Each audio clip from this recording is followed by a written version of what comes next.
जो एक गंभीर समस्या बनी हुई है रेलवे में टिकट की कॉन्फर्मेशन से संबंधित, उसको उठाना चाहता हूं। आज हमारे देश में कोई भी व्यक्ति अगर रेलवे का टिकट खरीदना चाहे तो उसको तुरंत में टिकट नहीं मिलता है। और ये परिस्थिति जब हम स्कूल में थे, बचपन थे, तो गांव से हम रेलवे टिकट कटाने के लिए रेलवे स्टेशन पे आते थे, रात भर वहां सोते थे, फिर टिकट कटाते थे और टिकट नहीं मिलने के बाद न्यूज़पेपर खरीदते थे। न्यूज़पेपर खरीद के टॉयलेट के बाहर न्यूज़पेपर बिछाकर सोकर ट्रैवल करते थे। आज सरकार ने वेटिंग लिस्ट में कैपिंग लगा दी है 25% की और एंटर करना अलाउ नहीं करते। इसलिए हो सकता है कि वो परिस्थिति ना दिखे, लेकिन आज देश में कोई भी अगर एक टिकट हासिल करना चाहे तो उसको जरूरी नहीं है कि टिकट मिल जाए। हमारे देश में 15 लाख के आसपास डेली टिकट बुक होती है, जिसमें से 1 से 2 लाख अनकंफर्म चले जाते हैं। ऑनरेबल चेयरमैन सर, 2021-22 में 2 करोड़ के आसपास टिकट कंफर्म नहीं हुए, 2024-25 में बढ़कर 3.5 करोड़ हो गए, 67% से ज्यादा इंक्रीज हो गई। अगर मैं तत्काल की बात करूं तो तत्काल ओपन होते ही 30 सेकंड में कंप्लीट हो जाते हैं। क्लियरली मैनुअल इंटरवेंशन नहीं है, बॉट्स इंटरवीन कर रहे हैं वहां पर जब आप बुक करना चाहो तो कभी लॉगिन फेल होता है, कभी पेमेंट गेटवे फेल होता है, कुछ भी होता है, 30 सेकंड में क्लोज हो जाता है। आरएसी में ऑनरेबल चेयरमैन सर, आप पूरी टिकट लेते हो लेकिन सीट आधी देते हो। समझने वाली बात है कि ये क्यों हो रहा है। ये इसलिए हो रहा है क्योंकि कैपेसिटी की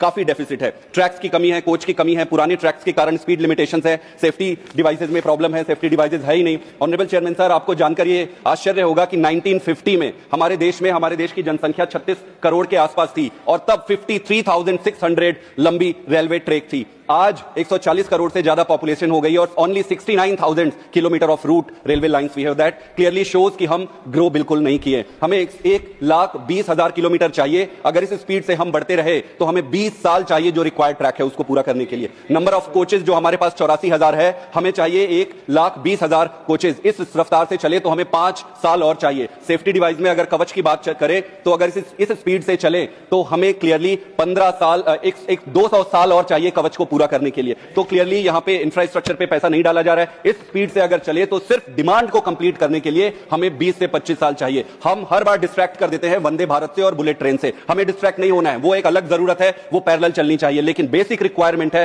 हर आदमी का जो अधिकार है, अगर वो उसको जाना है तो टिकट उसको मिलना चाहिए। ऑनरेबल चेयरमैन सर, पॉलिटिक्स के हिसाब से रूट डिसाइड ना हो, पॉलिसी डिसाइड ना हो, जरूरत के हिसाब से होनी चाहिए।